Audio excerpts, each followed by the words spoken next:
रूमी फरमाते हैं कि एक मशहूर उनकी बड़ी बातें हैं, बहुत नुमाया। वो कहते हैं एक बड़ा खूबसूरत मुर्गा था, वो जंगल में रहता था, हरी भरी घास में फिरता था और दाना दुन का चुगता।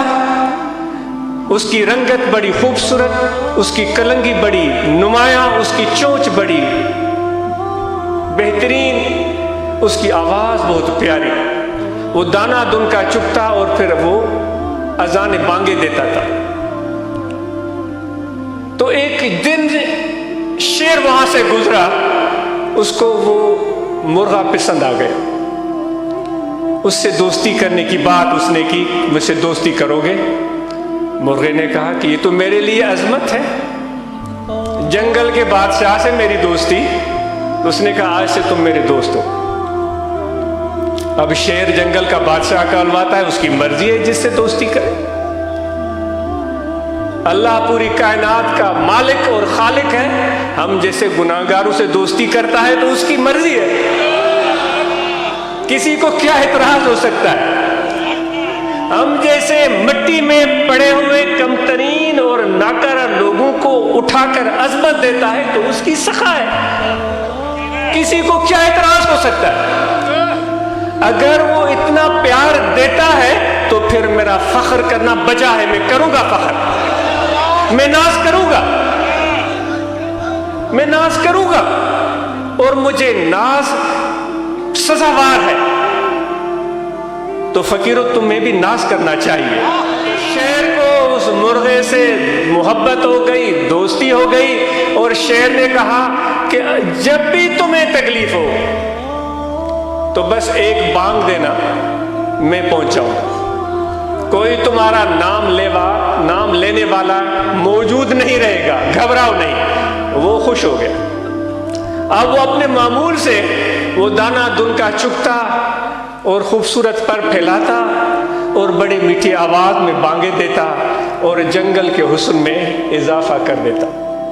तुम भी मुर्गे को किसी दिन गीदड़ ने आकर घेरा, उसको देखा ये तो पला बढ़ा और बड़ा सेहतमंद मुर्गा है, मेरी लंच बड़ी अच्छी हो जाएगी। तो उसने वो जो तरीका है गीदड़ वाला, हम भी वही तरीके अख्तियार करते हैं एक दूसरे को लूटने के लिए।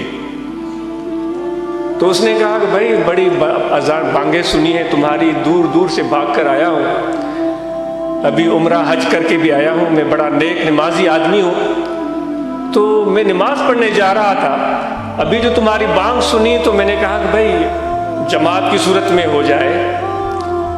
तो वैसे भी मैं उम्रा हज करके आया हूं, यानी उसको तसल्ली दे रहा था कि मैं तुम्हें नुकसान नहीं पहुंचाऊंगा। ये बातें समझने वाली हैं, ऐसे लोग पाए जाते हैं। तो मुर्गा ऊपर बैठा हुआ है, गीदड़ के मुंह में पानी आ रहा है कि नीचे उतरे तो मैं इसका लंच बनाऊं। तो मुर्गा भी समझदार था क्योंकि उसकी दोस्ती शेर के साथ। तो मुर्गे ने कहा कि हाँ वाकई नमाज तो पढ़नी चाहिए, जो बड़ी अच्छी बात है, और जमात के साथ हो तो और भी अच्छा है।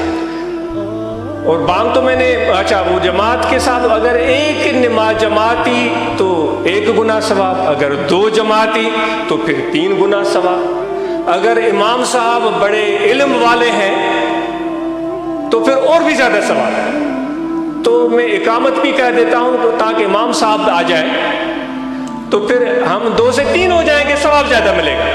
तो गीदड़ ने सोचा कि इसका कोई और यार दोस्त मुर्गा होगा, एक के बजाय 2 मुर्गे मिलेंगे। सोचते जाइएगा, सोचते जाइएगा, दुनिया में बसने वाले लोगों सोचते जाइए, सबक है हमारे लिए, पैगाम है। तो उसने सोचा कि एक के बजाय 2, 1 से 2 अच्छे। उसने हाँ क्यों नहीं। तो उसने एक और अजान दी। तो शेर कहीं दूर दराज घूम फिर रहा था, जब उसने उसकी आवाज सुनी उसने सोचा मेरे यार को आज जरूरत है मेरी। तो शेर ने वहां से दौड़ लगाई और मुर्गे की तरफ। जब वो बिल्कुल दरख्त के करीब पहुंचा और गीदड़ तो मुर्गे को यूं ताक रहा था और मुंह में पानी है कि ये नीचे उतरे तो मैं इसको अपने खुराक बनाऊं।